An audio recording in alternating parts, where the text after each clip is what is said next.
जय माता दी भक्तों। आज का जो वीडियो है ये है सावन की पूर्णिमा को लेके। अब जो लोग पूर्णिमा का इंतज़ार कर रहे हैं, हर महीने करते हैं और कुछ लोग इसमें दान पुण्य देना और दान पुण्य करना बहुत शुभ मानते हैं। तो ये वीडियो ना पूर्णिमा के व्रत करने वालों के लिए, पूर्णिमा में दान पुण्य करने वालों के लिए, पूजा विधि को लेकर।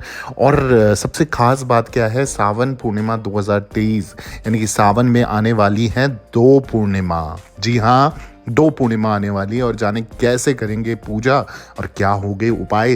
और पूर्णिमा पे देखो, समय समय पे जो भी कुछ त्योहार या समय या व्रत या कोई भी चीज़ें आ रही हैं तो आपको समय समय पर वो उपाय ज़रूर करने चाहिए, क्योंकि ये हर समय नहीं आती। महीने में एक बार, साल में एक बार जो चीज़ें आ रही हैं, अगर उन समय पे आप अच्छी तरीके से अपने ये उपाय, ये टोटके अगर कर लेते हैं तो यकीन मानिए आपके जो भी प्रॉब्लम्स चलती हैं ना वो समय के अनुसार बदल सकती हैं। या संकट आने वाला होगा ना वो भी कट जाएगा। परंतु करना क्या है, आपको करने हैं कुछ खास उपाय। ठीक है, उससे पहले मैं आपको जानकारी दूं। सबसे पहले तो आप लोग जानते हो कि हर साल की तरह इस साल भी सावन का पवित्र त्योहार पर लोग पूरे जोश में भोले का नाम जप रहे हैं। लेकिन इस साल आप लोगों को ये भी पता है कि सावन पूरे के पूरे मतलब 59 दिनों का है, जिसे अधिक मास का सावन भी कहा जाता है, यानी कि पूरे 59 दिन का है। और इस साल सावन में 8 सावन के सोमवार पड़ रहे हैं, 9 मंगला गौरी के व्रत पड़ रहे हैं, 2 अमावस्या पड़ रही हैं, 2 पूर्णिमा पड़ रही हैं और 4 प्रदोष व्रत हैं। ये तो सब जानते हैं कि सावन की पूर्णिमा के दिन रक्षाबंधन का त्योहार मनाया जाता है। लेकिन लेकिन लेकिन इस साल ये 2 हैं, जिस वजह से लोगों में कन्फ्यूजन बना हुआ है कि रक्षाबंधन किस पूर्णिमा के दिन मनाएं। और तो मैं आपको इसी के लिए ये वीडियो बना के दे रहा हूँ और आपको काफ़ी सारी जानकारी दे रहा हूँ। जो पूर्णिमा का इंतज़ार कर रहे हैं और कब कैसे मनाना है, जो कन्फ्यूजन है सारी क्लियर कर रहा हूँ इस वीडियो के माध्यम से। शुभ समय, टाइम सब कुछ बता रहा हूँ। ठीक है, तो अब सबसे पहले जान लीजिए कि कब है सावन की पूर्णिमा। आप लोगों की जानकारी के लिए बता दूं, 1 अगस्त 2023 को सावन की पहली पूर्णिमा है। ये अधिक मास में आने वाली पूर्णिमा है, जिस वजह से इसे अधिक पूर्णिमा भी कहा जाता है। 1 अगस्त को सुबह 3:51 पर यानी कि 3:51 पे, सुबह मॉर्निंग के समय पे बात कर रहा हूं, 3:51 से लेकर यानी कि 3:51 से लेकर रात को 12:01 तक सावन की पहली पूर्णिमा की तिथि रहेगी। समझ गए आप समय, यानी कि सुबह से लेकर 1 अगस्त को, सुबह के 1 अगस्त को चालू हो जाएगा और रात को जब तक मतलब रात के यानी कि दूसरा दिन नहीं लगता, 12:01 यानी कि ठीक 2 अगस्त को ये समाप्त हो जाएगा रात के। ठीक है, अब ये समय पूर्णिमा की तिथि का रहेगा। सावन महीने की दूसरी पूर्णिमा जो पड़ेगी वो भी मैं बता देता हूँ। सावन पूर्णिमा की दूसरी जो तिथि है वो है 30 अगस्त 2023 को, जो सुबह 10:58 पर यानी कि 10:58 से लेकर 31 अगस्त के दिन सुबह 7:05 तक रहेगी। यानी कि 30th ऑफ अगस्त 2023 को ये सुबह 10 बजे शुरू हो जाएगी और नेक्स्ट डे 31st ऑफ अगस्त 2023 7:05 यानी कि 7:05 पर मॉर्निंग ये समाप्त हो जाएगी। ठीक है, लेकिन 30 अगस्त को जो है भद्रा की वजह से लोग कंफ्यूज हो रहे हैं। तो क्या है कि बहने भाई को 30 को राखी बांधे या 31 को, ये कंफ्यूजन हो गया ना कि मतलब राखी है कब, ओरिजिनली हमें कब मतलब एक्चुअली राखी करनी है। तो वैसे श्रावण पूर्णिमा व्रत 30 अगस्त को होगा और स्नान दान 31 अगस्त को किया जाएगा। ठीक है, तो सावन की पूर्णिमा का पूजा व्रत का मैं बता देता हूँ कि सावन की पूर्णिमा के दिन विशेष पूजा की जाती है, व्रत भी रखा जाता है। पूर्णिमा की पूजा करने की सही विधि क्या है उसके लिए मैं आपको सामग्री बता देता हूँ। और आपको ये सबसे बड़ा कन्फ्यूजन जो है राखी को लेके कि जो क्या है कि पूर्णिमा व्रत यानी कि 30 अगस्त को आपको व्रत करना है और दान वगैरह आप 31 को कर सकते हो। ठीक है, पूर्णिमा पूजा के लिए सामग्री मैं आपको बता देता हूँ। जो खास सामग्री है वो क्या क्या है।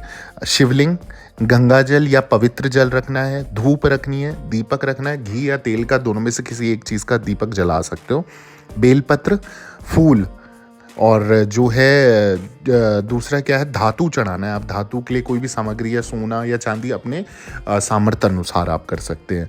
और पूजन की विशेष सामग्री क्या होगी, चावल होगा बिना टूटा हुआ अक्षत, पंचामृत होगा, दूध होगा, दही होगा, घी होगा और शहद होगा। तो ये पूजा की सामग्री है जो चाहिए ही चाहिए। ठीक है, इसके बाद क्या है, सावन पूर्णिमा की पूजा विधि भी मैं आपको बता देता हूँ, क्योंकि सारी डिटेल आपको जगह जगह ढूंढने की ज़रूरत नहीं पड़ेगी। और उससे पहले मैं आपको पूजा विधि बताऊँ सावन पूर्णिमा की, उससे पहले सभी भक्तों से निवेदन है, अगर आपके जीवन में ना कोई भी संकट परेशानी आ रही है और जगह जगह चौकी दरबार जा जा के थक चुके हो, आपको निवारण नहीं मिल रहा है, उपाय नहीं मिल रहे हैं, या आपका कर्जा उधारी बहुत हो गया, रुका हुआ धन, फंसे हुए पैसे की प्रॉब्लम है, शादी ब्याह की प्रॉब्लम, सरकारी नौकरी नहीं लग पा रही है, बाहर देश जाने का नहीं हो रहा है, कुंडली बनवानी है, दिखवानी है, महादशा है, कोई दोष है, कोई बुरा संगमय चल रहा है आपका जिसका आपको कहीं भी जाके निवारण नहीं मिल रहा है, आपको क्या करना है, नीचे आईडी ब्लिंक होते हुए दिख रही है ऑफिशियल देवी भगवती शक्ति के नाम से। जैसा मेरे यूट्यूब चैनल का नाम है वैसे ही मेरी इंस्टाग्राम और फेसबुक और पिंटरेस्ट आईडी भी है। इसी आईडी पे आप डायरेक्ट मैसेज करके अपॉइंटमेंट लिख के मैसेज कर सकते हो। आप मुझे अपॉइंटमेंट लिख के मैसेज करें, एक छोटी सी अमाउंट पे करने के बाद आपको एक समय दिया जाएगा। उस निर्धारित समय पे जो भी सवाल होंगे ना वो सुने जाएंगे और समझे जाएंगे। उसके आधार पर आपको उपाय दिए जाएंगे, निवारण दिया जाएगा, और कोई भी अगर क्रिया चलानी है या क्रिया देनी है तो उसके आधार पर आपको दी जाएगी। तो आइए आगे जानते हैं कि सावन की पूर्णिमा की पूजा की विधि क्या है। इसके लिए मैं आपको बता दूं, पूजा स्थल की सफाई करनी है आपको, शिवलिंग को साफ करना है आपको, शिवलिंग को पानी से धोकर साफ करना है। ठीक है, अब शिवलिंग पर गंगा जल या पवित्र जल चढ़ाना है। ये तो हर कोई जानता है कि साफ जल होना चाहिए कहीं से भी, मतलब जल तो हमेशा साफ होता है, जल को हम कभी धुल नहीं सकते, है ना। तो परंतु उसमें गंगा जल का थोड़ा सा अगर आप छिड़काव कर लें या गंगा जल मिला दें, या अगर गंगा जल घर पे उपलब्ध नहीं है तो दुकानों में आसानी से उपलब्ध होता है, तो गंगा जल आप थोड़ा सा छिड़काव कर लें या मिला दें उसमें। फूल चढ़ाने के बाद धातु जैसा मैंने बताया, सोने या चांदी कुछ भी, आप उसे प्रदक्षिणा कर सकते हैं। पंचामृत किससे बनेगा, दूध, दही, गाय के देसी घी से, शहद हो गया, गंगा जल हो गया, इससे अभिषेक करना है। पंचामृत यानी कि पांचों चीज़ों को मिला के भी कर सकते हो, पांचों चीज़ों से एक एक करके भी कर सकते हो। गाय का होना चाहिए, किसी और मतलब जैसे भैंस का नहीं होना चाहिए, दूध गाय का ही होना चाहिए। अभिषेक के बाद क्या करना है ना, आपको शिवलिंग को सुंदर फूलों से सजाना है, हो सके तो सफ़ेद फूलों से आप सजा सकते हो। ठीक है, अब उसके बाद क्या है, धूप, दीप, बेलपत्र। बेलपत्र में एक चीज़ हमेशा ध्यान रखनी चाहिए, 3 पत्ते होने चाहिए, एक ही पत्ता जिसे हम काउंट करते हैं, 3 पत्तों वाला टहनी, मतलब 3 पत्तों वाला अटैच होना चाहिए। दूसरी, कटा फटा ना हो, छेद ना हो, वो खंडित हो जाएंगे, फिर वो माने नहीं जाएंगे। ठीक है, अच्छा भी नहीं है, शुभ भी नहीं है चढ़ाना, इसलिए बेलपत्र अच्छे से देखना, तब उसको तोड़ना और तब उसको चढ़ाना।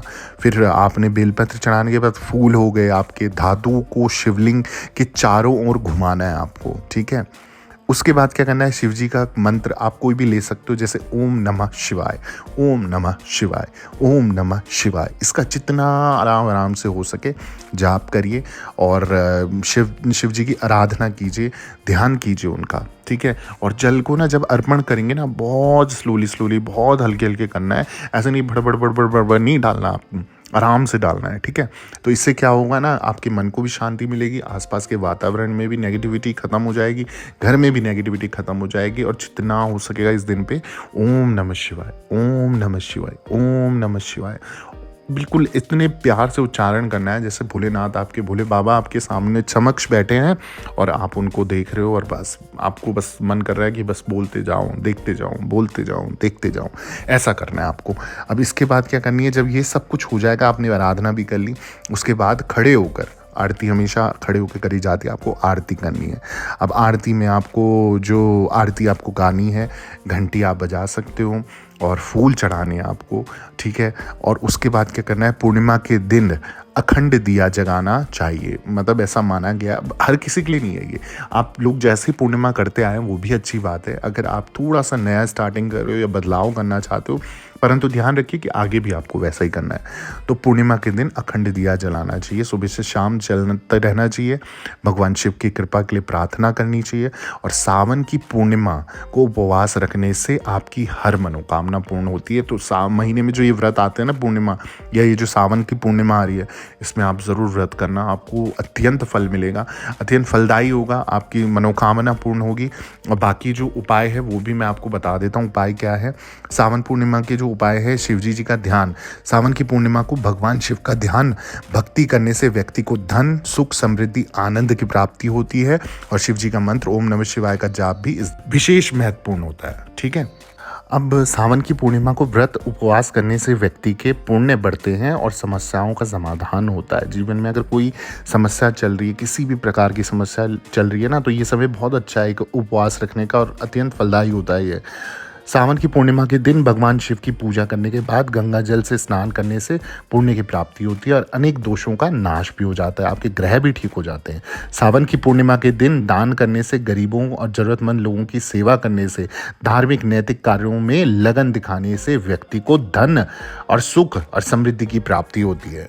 साथ ही साथ सावन की पूर्णिमा के दिन सुबह जल्दी उठकर शिवलिंग की पूजा करने से व्यक्ति को समस्याओं से मुक्ति मिलती है, उसका जीवन भी उज्जवल होता है। तो उस दिन ना आपको क्या करना है, ब्रह्म मुहूर्त में किसी का चेहरा भी नहीं देखना और शिवलिंग पर जल चढ़ा दो, दिया प्रज्वलित कर दो। तो ये भी बहुत अच्छा एक मौका होता है और आपके पास बाबा को प्रसन्न करने का एक बहुत सुनहरा मौका है ये सावन का जो ये पूर्णिमा है। और सावन की पहली पूर्णिमा की तिथि 1 अगस्त को, इस दिन अगर आप सच्चे दिल से भगवान शिव को याद करते हैं, उनकी पूजा करते हैं, व्रत रखते हैं, उपाय करते हैं, तो आपको जीवन में आने वाली सभी कष्टों से मुक्ति मिलती है और सारी जो जीवन में आपकी असमंजस है या कोई भी टेंशन है वो सब समाप्त हो जाती है। वीडियो पसंद आया ना तो ओम नमः शिवाय या जय माता दी लिख देना। बाकी कोई भी परेशानी है संपर्क कर लो मुझसे जल्दी और निवारण आपको 100% दिया जाएगा। सभी भक्तों को जय माता दी, जय मां डाट काली।